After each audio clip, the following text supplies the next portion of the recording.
communication is a rapid state of change, and how you lead and everything you thought about leading and everything you know about leading is changing. So let's first talk about how our communication has changed. How, anybody, just jump in. How was your communication changed in 2020? Anybody want to throw some in? It's interactive. So take your, come on camera, take your mute. Zooming. Online. I know, the face-to-face, elbow, shoulder to shoulder thing is kind of out the window a little bit. So that's changed a little bit. How else has communication changed? Well, it's It's a bit more direct. Direct in some ways, Yeah. completely indirect, right?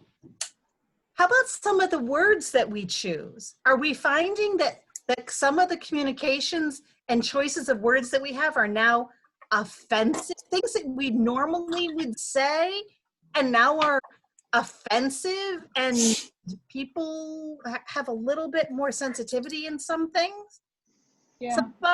Some of our NFL teams have to change their names because all of a sudden they're offensive. And so there are things that we would normally say in the world of communicating that is no longer appropriate. I just watched, now some of you probably don't have the same sense of humor I have, but I just watched on television the top 10 Western comedies of all times. And does anybody have any idea what number 1 is? Now, it may not have showed in Blazing Saddles. Blazing Saddles. Now think about that. Talk about wildly Inappropriate. inappropriate in many ways. Right. And it was intentionally done that. Now even stand-up comics are having a hard time with what's appropriate communication and what's not appropriate communication. But tonight we're going to talk about leadership. Everything is changing. How you used to know leadership, what you do know about leadership, everything is in a state of flux. What used to work may not work tomorrow. It may not work for you today. And how will you know if it's working or not working? Anybody? Well, things are functioning well. Things are functioning well. We're getting things done. That generally means it's working well. Yeah. And we're actually accomplishing getting some of the results that we're looking for, right? Otherwise, it was just a big party. So, correct. So what we want to know is everything's being challenged at the moment. Norms are being challenged. So everything as far as leadership goes is in a state of flux. Everything is in a state of change. And we have to adjust how we lead. So I want to know, is anyone here struggling with getting everything done that they need to get done? Anybody struggling? Anybody? Am I the only honest one in this? Yeah, okay. Is anyone just a little There's nothing new about that, though. Is anyone here overwhelmed with distraction? Amen. Hallelujah. Yeah. Distraction, right? Sometimes I welcome distraction. Sometimes it's like, I can't deal with that. I'm going to go do this instead. Yeah? Anybody? Or I'm the only one, right? Distraction. Is anyone inundated with procrastination technique? Or am I the only queen of procrastination in Oh, no, I'm the queen of procrastination. I perfected the art of procrastination. We all, if crowns were to be crowned for procrastination kings and queens, I suspect we have quite a few of them in this room. Why put off for tomorrow what you can put off for today? Absolutely. I mean, why do it twice, right? Only get it done once. Why not? Absolutely. And what about, is anyone else confused with conflicting priorities? Do this, and this needs to be done. Well, wait a minute, this needs to be done first, and oh, this needs to be done. Is there anybody else who other people think, or you think, that there's so many priorities that everything is one big conflict on what's first? That's Who's a on daily first? thing. What's on second? What's on third besides me? Anybody? Very much so. Yeah. Very much so. Let me echo So- Jeff. That's not new. Okay. So here's a question for you. If you could get the most challenging member on your team to fall in line with your efforts, would your leadership be easy?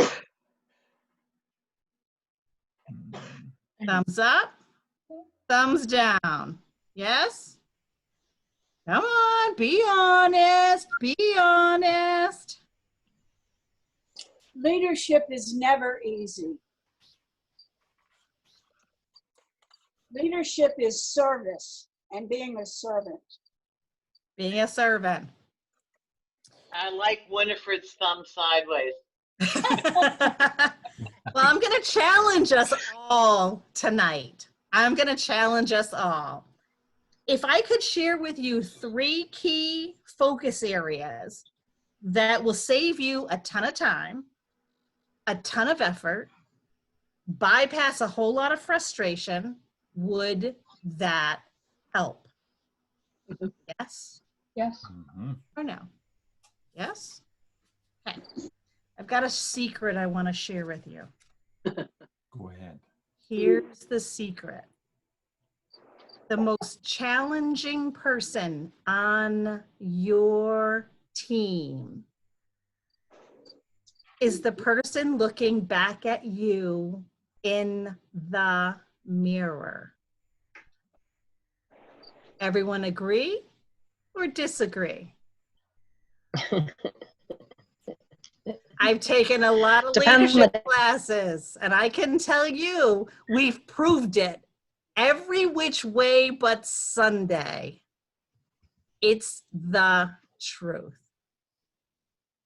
When you get that most frustrating, challenging, undermining, rotten, lazy procrastinator looking at you in the mirror under control, amazing things happen on your team. So we're going to talk about how to do that. Anybody want to go with that? Let's go with that. When you get a handle on you, amazing things happen. This team just blends together and things just work out amazingly well. It's happened. I promise you, it's amazing what it works. And what's even better is if you do have someone that's a problem child on your team, do you think that I've never had a problem child on my team? Yes. If you think I've never had one, I've had plenty of problem children. The interesting thing is once you have you under control, that problem child no longer gets under your skin and amazing things happen. Trust me when I tell you. Okay. Let's talk about time management. Not being able to get all the things done on your list. Is there anybody here that's a list drawer and a check the box kind of person like I am? I love checking off the box. What I hate more is moving it to the next day because I didn't get it done, and the next day and the next day and the next day and the next day because it's got to get done. I love checking off those boxes. So I know when I'm procrastinating because it screams at me right in front of my face, Angela, why are you putting this off? I have to have a conversation with myself. It's an amazing thing. But the fact of the matter is, how many of you believe you can control time? How many of you believe you can manage time? Do we have Look any at the kitty. time managers Look here? at the kitty here. Richard can manage time. Huh? I'm going to challenge all of you. Here's the deal. We all have the same 24 hours in a day. You can't buy more. You can't sell more. You can't trade more. You can't get more time. When it's gone, it's gone. So you don't necessarily manage time. What you do manage is yourself in the amount of time that you've been given. Right? Now, feel free to challenge me because I got broad shoulders and this is an interactive session. So if you disagree with me, let's have a conversation. Anyone? I think we manage priorities where we put our time. Well, those that think they manage time manage priorities because they spend their time where they think that is most important. So priorities is huge factor on whether or not you're using your time to your advantage or disadvantage. Those that procrastinate like I do tend to put our priorities at the bottom sometimes. I'm waiting for inspiration. Does anybody else wait for inspiration besides me? I'm waiting for inspiration. Sometimes I got a project and it just sits at the bottom until, inspiration comes and sits on my shoulder. And sometimes it just never comes. I just got to do it anyway. But none of you are like that at all. None of you, just me. Distractions. Today in this world, there seems to be more distractions than there ever has been. Or is it just me? It's easy to get distracted. It's easy to get distracted on social media. It's easy to get distracted with your email, with a phone call, with a Zoom call. How many of you have a Zoom call? So many in a day. 5, 6 Zoom calls in a day? Anybody having a time getting it old? Is it getting old for any of you? Sometimes my eyes are bugging out. It gets a little challenging. Sometimes, but I'm also kind of like DJ. At 8 o'clock, I turn into a pumpkin because I'm awake at 4 a.m. So 8 o'clock, my brain is mush. So if you want to ask me a favor, probably 8 o'clock is a good time to do it. Then again, I might say no because I'm tired. So you never know. Conflicting priorities. This is where we get in trouble, right? Well, if you have one priority and another priority, they seem to have the same weight, but they're conflicting. Does anybody have any conflicting priorities sitting on their plate today that you're dealing with? It happens. Everything seems to be a priority. Absolutely happens. So I'm going to help you. We're going to discuss a way to help all of this get better. Now, Jeff hit it on the head, pretty much. How do we know? How do we know what's a distraction and what's an opportunity?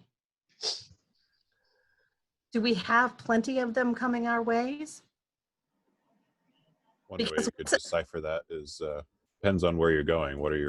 Where's your goal? Where's your destination? That will determine what something is, whether it's a distraction or if it's a priority. And you can only really have one priority at a time because that's the idea of priority. So.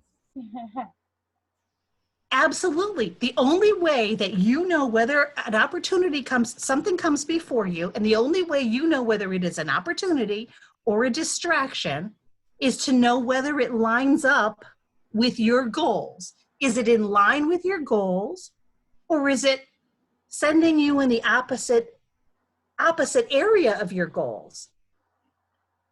Unless you know what your goal is, how would you know? A lot of times we just keep going along, and there's a lot of times that there's things that are already goals and a success ladder is already set before you. Do you remember the old CC manual? The success ladder was right in front of you. Project 1, Project 2, Project 3, Project 4. You just went through the projects. You didn't have to think about it. It's the next one. Not everything is that simple, correct? So we have to know what our goal is. One of the hardest things is to sit back and say, what is your personal goal? Last year, when I was Division B director, I met with each of one of my area directors and I asked them, what is your personal goal?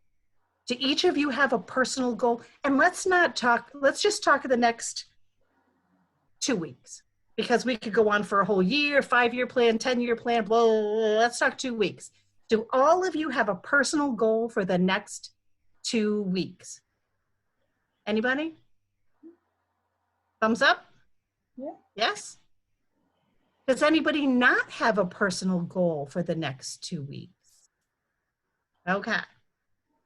Personal goals is how you get people from taking away your priorities. Because it's not a problem. If you don't have anything that you have to do, if you have a free day and someone said, could you do this for me? You look on your calendar, you got a free, sure, I can do that for you. And the next person, can you do this for me? And you look on your calendar and you didn't write it down. You say, sure, I can do that for you. But you should have written something down. This is how we get ourselves in trouble, right? So if we have a goal, a personal goal, what about a professional goal? Do each of us know our professional goal for the next 2 weeks? Thumbs up, thumbs up. Okay. Now you have a personal goal and you have a professional goal. And then I asked each of my area directors, so what's your Toastmasters goal?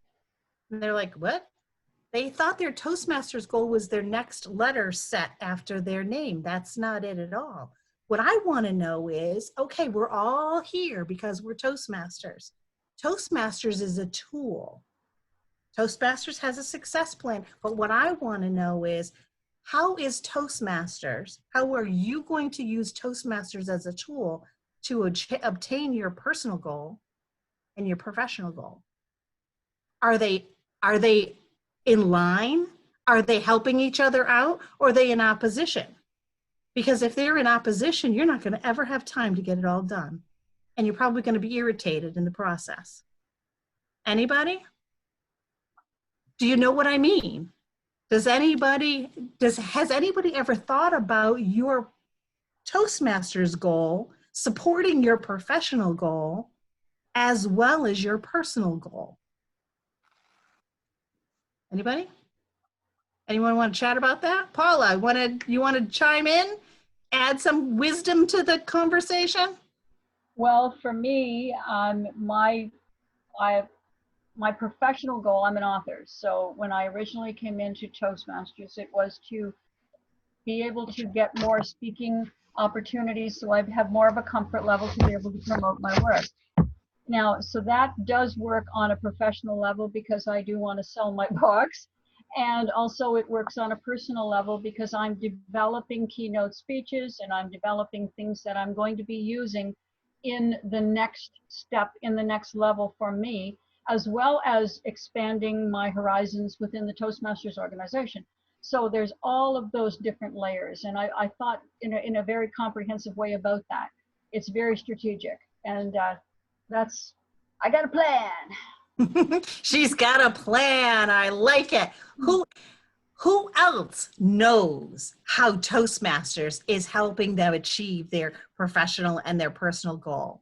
Anyone want to share it? Come on, let's not be shy. Say again.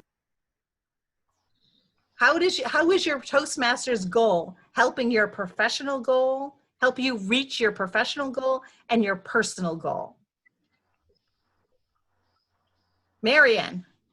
Before I retired, now I am retired, so now it's more of a personal goal. But before I retired, I knew my job inside out and upside down. But to stand in front of that room full of strangers, heaven only knows what country they were in, or I was in at the time, or needed to go next. When I walked up beside that conference room, I had already been to the washroom physically ill because my stomach was upside down and backwards and so nervous. When I got to the front of the room, started my spiel on how great this application was going to be for you and your company, I relaxed because I knew what I needed to say and I knew how to convince them, and I did it. Then I would go back and sit down and be almost physically ill again. Toastmasters, as a friend of mine said, everybody has butterflies, but Toastmasters made mine fly in formation. I love that. And you'll remember Jim, Brian Shanks always said that. And he was so right.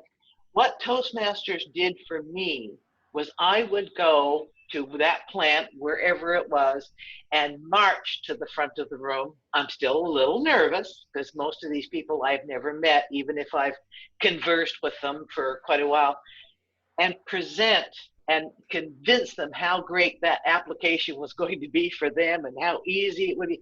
And they saw my confidence, so they believed me. And that's what Toastmasters did for me. Now, I'm retired now, so the cats and my husband are the only ones I argue with anymore. But I have the confidence now to be able to step up and do. And I attribute every bit of that to Toastmasters International and all of my Toastmaster friends. Excellent. Yay. Forbes, Entrepreneur Magazine, and all of the leadership development programs that I have researched is telling everyone now the #1 skill set that they are looking for people in their teams is excellent leadership skills. And the #1 leadership skill that they are looking for specifically is how well they lead themselves, how well they know themselves. So they know what pushes their buttons. They know that they get nervous and what do they do accordingly. They know how they deal with frustration and when things aren't going well. They know personally how they deal with stress so that they know how to work around it and they can help their team work around it. Because those leaders that know themselves well, lead themselves well, and are in control of themselves have the ability to adapt far quicker to change than those that have learned different sequences of how to lead back. Do you remember back in college when you took a leadership course and they told you how to, lead a group this way and lead a group that way? That's great. All of those skills are fantastic, but now the #1 skill is how do you lead someone when you're being verbally attacked? Let's say you're doing a presentation in front of your company and someone says, "Yeah, I don't like your product and I don't like this," and you've got a heckler from the ground. I'm sure that's never happened to any of you. But how do you deal with that? Because if you don't know yourself personally, my face turns bright red. I can control what comes out of my mouth, but I have yet to be able to control how my face turns red. Still doesn't. I can still manage that scenario, but my face still turns red to this day. I'm hoping Toastmasters will help me not get my face turned red. But when that happens, you need to know how you work and how you deal with it so that you can help your team deal with theirs as well. The cool thing about knowing your goals, knowing your personal goal, knowing your professional goal, and knowing how Toastmasters is going to help you achieve both of those two goals, that's key to adding value to anyone that you speak with that doesn't know anything about Toastmasters. How many people get in Toastmasters to become a DTM? Anybody you know? Nobody. Nobody. They came to Toastmasters because they had something that they needed. They had a personal goal, a professional goal, and they needed to gain these skills. One of the things that Toastmasters is excellent about is teaching communication skills. It's time that we helped our leaders develop good leadership skills. And one of them is helping our people connect those dots. Can you imagine if you had a brand new person in your club and they were thinking about Toastmasters, but they couldn't quite see how it helps them reach their goals? What is their goal? If you can help them connect the dot between what's their personal goal, what's their professional goal, and how can Toastmasters help you get those goals, reach those goals? Can you imagine the value added in the gold, the brilliance right there, being able to help your team, help your new members? Can you imagine? Anyone? It's huge, right? sometimes we don't take the time to adjust our goals once we actually achieve a goal, right? One of the things that people do is they achieve a big goal, and what's the first thing that they do? Anybody? They sit down.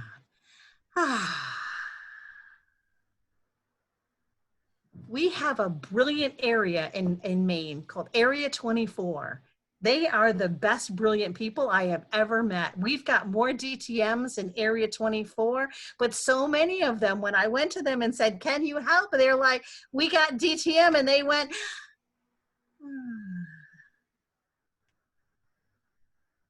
but because they hadn't had an opportunity to reset their next goal yet. It's there. They just had to take a breather and ready to help them set what's their next goal? What's their next professional goal? And maybe they don't have one that Toastmasters can help them with. Is Toastmasters for everyone? I personally believe everyone can gain from Toastmasters. Whether or not they see it is a whole nother ballgame, but I think confidence and being able to communicate and being able to lead yourself is huge for Toastmasters. And it's a transferable skill in the real world, in the professional world, in the education world, in the nonprofit world, in any world that we've got. Correct? Anybody else? Mm-hmm. How many of you seriously know your personal goal that you're currently working on, and you know that Toastmasters can help you get that goal? Anyone willing to share that so that we can see how these dots connect? Because sometimes people don't see how the dots connect, and it's huge. Anyone brave enough to share? Sure, I wouldn't mind sharing some. Excellent, please do. Sure. Well, thank you. So recently I started a new job. I started my own company and have been building a board of directors for that company. And public speaking is perhaps one of the most important aspects to a company, for starters, but certainly when you're building your own company and trying to relay that vision to other people. So as someone mentioned earlier, the ability to relay your message with confidence is vital to not only believability, but also translating that to someone else so they can take up that confidence and then see for themselves how they can fit in that picture. So being able to articulate clearly the message and in what order, and be able to be in front of someone and relay that message. Toastmasters is definitely helping with that. Excellent. It's huge, especially when you're looking for a board of directors to come on and help you. Paula, looks like you'd like to add to that. Oh no, I was just saying yay. I like what he said. It's huge, huge. Anyone else would anyone else like to? Richard. My work involve that word just advising on communication aspects, on what type of communications to use, what type of medias to use. And I'm not advising at only one person, but I'm advising for the organization which extend to 3 provinces. And sometimes I will have to advise on 6 provinces for operations that can be from helping with floods, or an operation that can be going to defend an area. Being able to be concise, being able to be direct, so your message is understood, because we are many advisors in different areas. So I don't have half an hour to explain what's the best plan. Plus, we have highly educated people who need to get all of these advice and then take a decision. So not only I need to take the time to understand what to understand what I have to advise on, but I need to be able to communicate it effectively. So Toastmasters definitely helped me to be concise, to be able to express myself, and also to be able to see the big picture, especially where I'm at right now, and as the PRM, to see the bigger picture and to think a little bit wider than just what I can provide or what in my specific aspect. It's so true. One of the things that no one thinks about with Toastmasters, one of the benefits of Toastmasters is learning to be a more distinct listener. We are active listeners and we are taught to listen better. And we can listen. I think Toastmasters are better listeners than most of people in the general public because they don't hear you. They don't hear what you're saying. And being able to, table topics, so good at being able to listen to what the issue is and be able to put in 2 minutes a concise, perfect response, or at least the best response we can get. The training is there, absolutely. Absolutely. When we're trying to convince someone to help us, the coolest thing is most people want to help you succeed. Want to help you reach your goals. The interesting thing is they want to know what they are. What are your goals? Most everyone will help you get there if they know what they are. Right? So we have to get better at saying, this is what my goal is. I'm working on this goal, my personal goal, my professional goal, and this is the Toastmasters things that I'm working on that I know is going to help me reach this. And if we can help other people on our team identify those goals, clarify those goals. There used to be a day back in my HR days when I used to help people make hard decisions. And the hard decisions were good options, bad options. We used to be able to make decisions on what's the best option. You do a pro-con list or however you want to do it. How many of you chose what college you went to by the pro-con list? I did. Pro list, con list. That's how I selected what college I was going to. But anyway, today, it's no longer what's the best decision, a good or bad option. It's better, best. Sometimes you've got 10 excellent options and you still can only choose one. Making decisions is one of those things leaders get better at. And how determines which one of those decisions you're going to make comes back to, again, which one of them helps you obtain your goal the best? Which one aligns the best with the goal you're working on? Your long-term, short-term, or whatever that goal is. That's the one you want to line up with. For those Angela, that are, yes, Jeff. a little bit of devil's advocate here. Please do. There is high risk in sharing your goals with other people because they tend to, or they could very easily skew the priorities, just the things you were talking about, the pros and cons. Other people have completely different sense of priorities in what's good versus bad, and they can very easily thwart us or divert us from something that's important to us, but not important to them.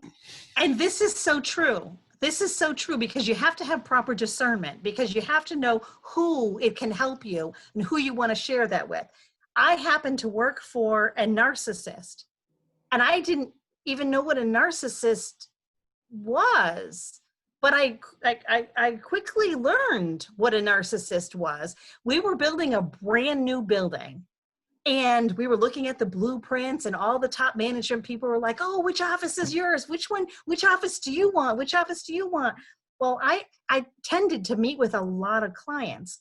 So I said, well, I would prefer the smaller office in the middle of the hall that's closest to the waiting room, because I have a lot of people waiting. I stack my meetings. So I would prefer to have them close in that waiting room. I'd prefer my office closer to the waiting room office. Jeff, you are so right. I had no idea, but because I said that in that meeting, I ended up with the furthest office from the waiting room. It was a largest office in the corner. I had the most gorgeous office, but because I had chosen the little office near the waiting room for my clients, I ended up with this amazing office because I did not know what a narcissist was. It boggled my brain. The girl who had the office that I wanted didn't meet any clients at all. So my clients were stacked up in the lobby waiting for me. It was, yeah, so I agree with you. There are times that it's not appropriate necessarily to share your goals. I was naive. I learned. It was a great office, by the way, but I learned, but you're absolutely right. Sometimes it doesn't help you to share your goals. But for the appropriate times it is, those are the people that want to help you get those goals. When I was a Girl Scout, I wanted to sell, there was a scholarship to go to Girl Scout camp, free scholarship for Girl Scout camp for 2 weeks in the summer. I had to sell the most boxes of cookies. That was my goal.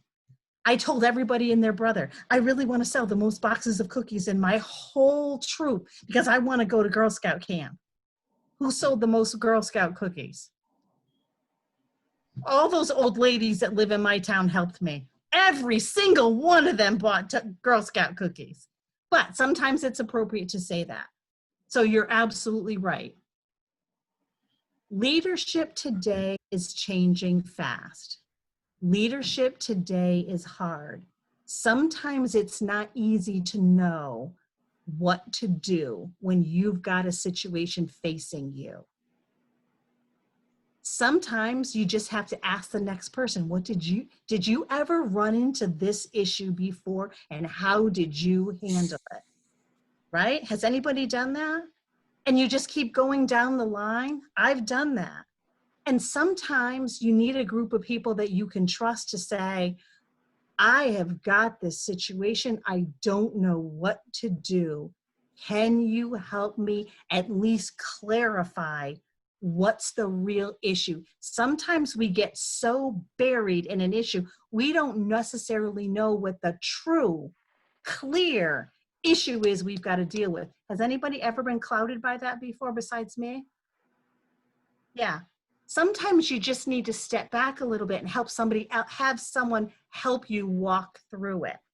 Toastmasters, we do very, very well at communicating, teaching communication skills. We also give opportunities to lead groups. Loads of opportunities. We give people who've never been in a leadership position before an opportunity to lead a team and say, have at it. Good luck to you. Yeah. And do we ever help them do it better? Sometimes we do, and sometimes we don't. I'd like to see us do it better. So I'm proposing that we put together a leadership interactive group to help those leaders that run into a snag. I think we'll see it come into fruition soon.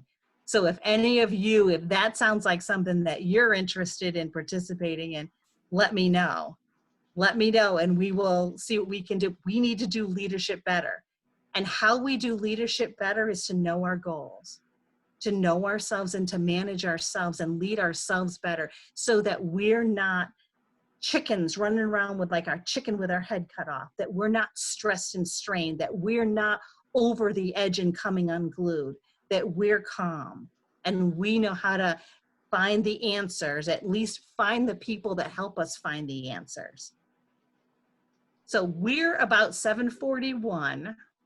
So I am hoping that you take away from here, welcome to 2020, the year that you decided that you're going to lead the best you can by leading yourself first. and that your team is going to benefit by you being the best leader you can be. And we're going to help you become better leaders if that's what you want to do. Do you guys have any questions at all? Throw out any questions. Let's I have wrap. some comments. Sure, Jonathan, please do. Yeah. Speaking to what Jeff mentioned and a few of the points that you made, I got some great advice in line with that. And it's important to surround yourself with people who have been there, done that, people who are where you want to be, so that they can offer the experience and the advice through the scars that they got. Because life is the best teacher. And so Absolutely. oftentimes we get off track sometimes because we want to learn in a book. We want to read it. We want to read what somebody else thinks. When in actuality, what we need to do is just pull the trigger, do what we need to do, make those decisions, and learn from that, because every situation is different. And that's why we need to surround ourselves with people who have been there and done that, and people who we look up to and who will bring us up. Oftentimes, we surround ourselves with people who we're comfortable with, but they don't help us achieve our goals. And that leads into another aspect of what you were saying, Angela, in where it's easy to share where we want to be and what we're trying to do with people who are around us trying to tear us down. Wherein what we need to do is tell the world what we do after we show them what we've done. And the people we bring around us who are where we want to be, the relationship between those people and ourselves, a mentor-mentee relationship, those are not necessarily fine to share where exactly we're going, but prudence and wisdom really plays a key in what you share and what you don't. And oftentimes we learn through example or experience ourselves on who we should tell and who we shouldn't. But a great advice that I was given in line with that is tell the world what you've done once you've showed them. Absolutely, absolutely. And I've coached a number of different financial advisors, and what I'm always shocked when they're advising people how to get out of debt when they're in debt up past their eyeballs. And so I always, if someone is looking for a mentor, and if someone is looking for someone to surround them, just what Jonathan just said, make sure they've bloodied themselves in the arena. They don't know it just book knowledge. They've actually done it. And I understand that. I do. And they've come to me because I believe in no debt. So my husband and I are debt free. We don't have any personal debt. And neither one of us have any corporation debt, but we worked hard to get there, and we set our goals, and we did things differently. So when these financial advisors come to me and they're up to here in their debt, and it's like, and they're advising people, it's like, oh no, they come to me because it's like, how did you do it? And how can we do that? How can we? So when you're surrounding yourself with people, you want people that are invested in you before you share much with them too. I love the concept, and Jeff and I were discussing this the other day, the concept of mastermind. And I don't know if those of you who understand the concept of mastermind, as you surround yourself with a small group of advisors that are invested in your success as much as you are invested in their success. And I see this leadership interactive meeting halfway between masterclass and mastermind, where real issues, real people, real concerns, everyone supports each other through getting through it. I can see it helping District 45 in an amazing way. Anyone else want to ask any questions? I got a point to make. Sure, I know in a lot of absolutely. the modern HR practices, when you're applying for a lot of leadership roles, now a lot of times they give you 24 hours, they give you a complicated problem, and they give you 24 hours and you bring it, and you have to present it just before you do the rest of your interview. They want to see how you approach a problem and how you're going to solve it and how you can present it to them. Can you sell your ideas to them? So Toastmasters lines up quite well with that stuff. Absolutely. It's interesting. I did a Toastmasters I did a Leadership Institute with the Chamber of Commerce when I was on the board of directors in our area. And at the Leadership Institute, I had to present, and I had to get everyone to agree on this presentation that I did. So they gave me my presentation. While I was outside the room, they gave each one of the participants in the class, there was about 30 of us in that class, a card, and they were given instructions on how to disrupt me to prevent me from achieving my goal.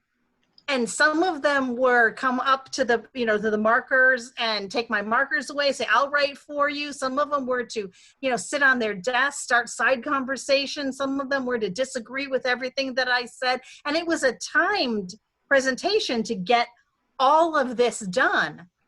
And I was, in all the years that they had done the Leadership Institute, I was the only one that got it done within the time frame, in spite of all of the shenanigans that went on in the room. I thought, all these people have lost their minds. What's going on here? I didn't know it was a complete setup. So you're absolutely right. We learn interesting skills by doing.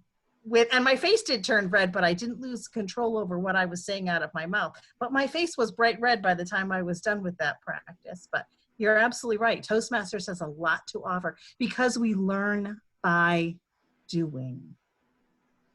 And how many other organizations give you an opportunity to succeed by failing? Because that's what we can do that. We can absolutely do that. Absolutely. Anyone else have any questions or comments? I want to hear what you guys think about professional development in the leadership arena. Do you want more from District 45, or do you think you're all set with that? What are your thoughts? Let's have a little bit of conversation about it. Go on, take your mics off. Let's hear what you've got to say. I personally would love to have more. Yes. I agree. Anyone else? I can speak to that a little bit. It's Tracy. I am just leading a team, a completely different team. And I actually, when I saw this seminar, that was the first day that I realized I have somebody in my team that's completely unwilling to do anything. And I was panicking because I wasn't sure how to deal with that. So that's why I signed up in particular for this seminar. But I found that the leadership development, I'm on level 5 and I'm working on that. That was fantastic for teaching you how to, I mean, the leadership style on level 2 is great, but it doesn't tell you what to do in those other situations. So I really thought, I mean, that's a great resource for anybody that has access to it. But yeah, if there was something that, a team that we could go to that tells us how to deal with those individuals and we're not quite sure how to do it right, would be great. Absolutely.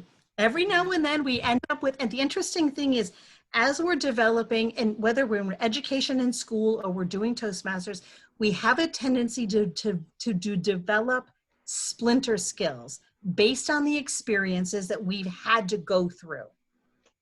Sometimes you find yourself in a position that you've never had it before. You just don't know how to deal with that. I had a particular person who was an underminer. It didn't matter what I said. If I said the sky was blue, they said the sky was pink. And every single time I tried to lead, it was undermining. I didn't know what to do with that person. I couldn't win for losing. And if I had a team to go to and say, what do? I feel like I'm losing my mind. Imagine the value of being able to do that. Because I certainly didn't want to come across as a bully, nor did I want that person to hijack every single meeting, because that's what was happening, right? So I agree. Anything else that you can think of? Any comments? So Tracy, that person that you're having a problem with, did you learn anything tonight that's going to help you in that particular situation? Or do you still say, hey, I've got my white flag up, I need help? Well, actually, earlier today, I was digging through those situational issues in that Leadership 5 project. So I didn't get anything in particular from tonight in that specific situation, but I would love to have, and we all know Toastmasters that we can reach out to. I mean, we all know them seasoned, but it'd be nice to have a sort of a core team of seasoned people that are good at leading, whether it's in Toastmasters or outside of Toastmasters. It's nice to have the resources to just bounce something off of someone. Because for me, it's that balance between being too aggressive as a manager and just because they have a different style than me. I'm very task oriented and some people just aren't that way. And appreciating the fact that I need to motivate them. And that's the gray area that I am looking to fill the gap for me. Fantastic. I appreciate that because you're absolutely right. We all have different personalities, different communication styles, different problem solving capabilities, not just capabilities, but styles. You know, some people are very soft and go roundabout, and some people are very direct. And sometimes direct necessarily may sometimes come across as being, you know, hard when it's, I'm one of those direct people. I've got an HR background, and sometimes the right question to ask is the right question to ask. And some people are like, she's asking me a hard question. I know, right? But I also can fire somebody and we can walk away friends because that's what HR people do, right? So yeah, I get it. Anyone else have anything that you want to ask, say, throw out, anything at all? If not, we will ask Mr. Jim to close our meeting. Winifred. Well, I sometimes wonder, I can understand that having table topics and speeches and evaluation, that combination works well because I've seen it work well and I feel that I've learned from that as well. But when it comes to disagreements and conflicts, I know you've got to be tactful and diplomatic and God knows what else. And you got to, in the end, know what you're doing and see the possibilities and how to motivate the different people. But I sometimes wonder what it would do to Toastmasters if maybe once a month or so we would have debates, because we don't have practice in tactfully defending a view.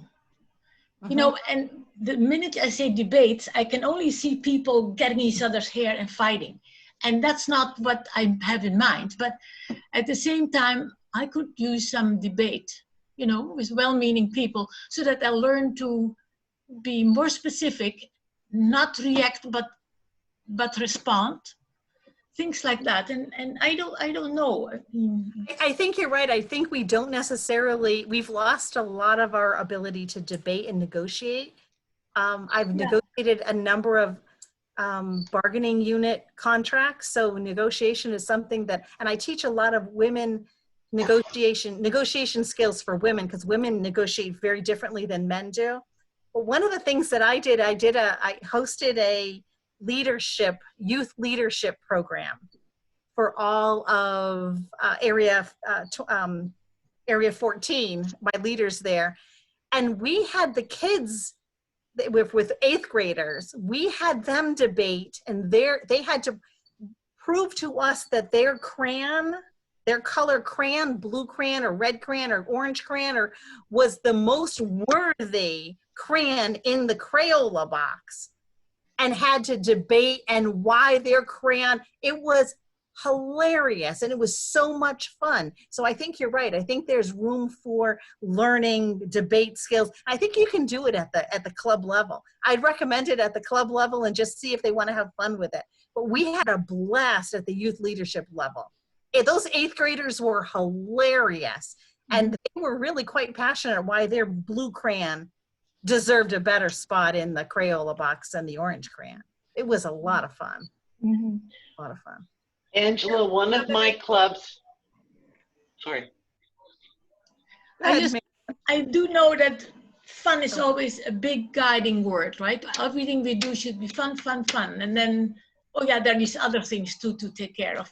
And I think your example of the Crayola is a good one, because it would get started, or us or whoever gets started to always see some lighter parts in a debate as well as some serious parts. But at some point, we got to go over to more serious things. And well, anyway. It's not a good place to start with, but you're absolutely right. But a lot of the skills can be developed with something very similar, like the colors in a Crayola box. Absolutely. Marianne. High touch. Yeah, and that's a good thing. Yeah, but we got to get beyond that. Yes, that's true. Marianne? One of my clubs did a PR campaign on a debate. And yes, Winifred, it was funny because one of the McCain plants, the Scarborough, England plant, was raising money. And it was, you wear your pajamas, like you get all these people to sponsor you and you wear your pajamas to work day. And it was raising money for a good cause. But the McCain Club in Floresville decided to do a debate. We had a team of pro and we had a team of con. And we actually did a PR campaign and invited all of head office and the data center. And we had a room, a huge, it's actually 3 conference rooms. We opened the panels between to make it one great big room. And we had a lot of fun debating, but we were learning debating skills while we were doing this. And by the way, we got members to join our club because they decided that we did have fun.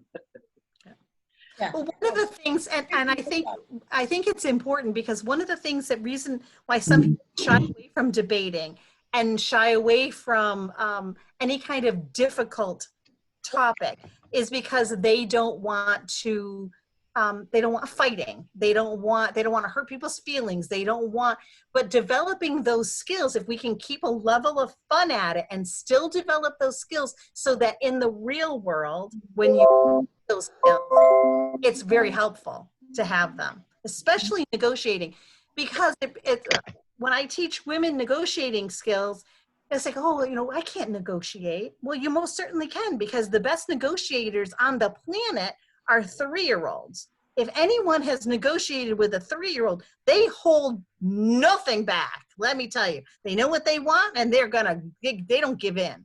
So if we can learn a lot from how a 3-year-old negotiates, because they stick to their ground. But whether it's buying a car, whether it's buying, there's all different ways that we can utilize negotiation skills, and we use them in every day. We're trying to get our husbands to take the trash out. You never know when negotiating skills are going to come into play. You just don't know. Yeah. So you're right, debating and negotiating skills, because that's communication and leading. So we have all kinds of fun ways. As long as we keep the fun in it as we're teaching, I think everything, we can do it all, because we're Toastmasters. We can do everything. Anyone else? Do we have anything in the chat that we need to be concerned with? We don't have any.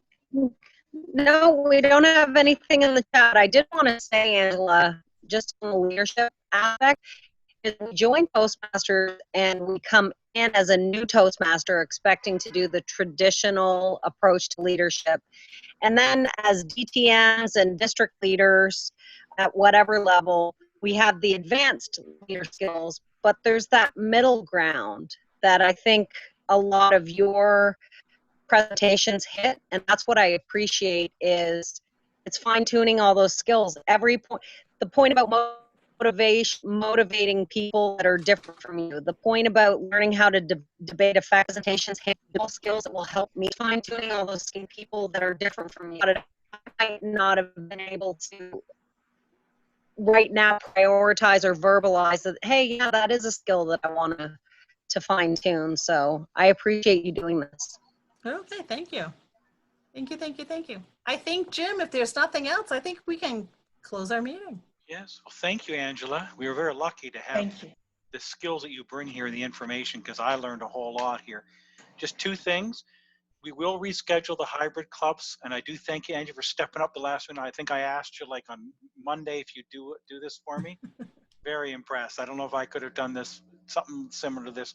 Thank you very much. Hybrid clubs, we'll cover that topic. The next topic is in 2 weeks on the 23rd, and it'll be on chairing speech contests. So if you're interested or you know anyone that would find that an interesting topic, and Angie, if I ever have a spot to fill in again and you're free, I would love to hear more of this, because this is really good material, and I learn a lot. More people should be here. This is great stuff.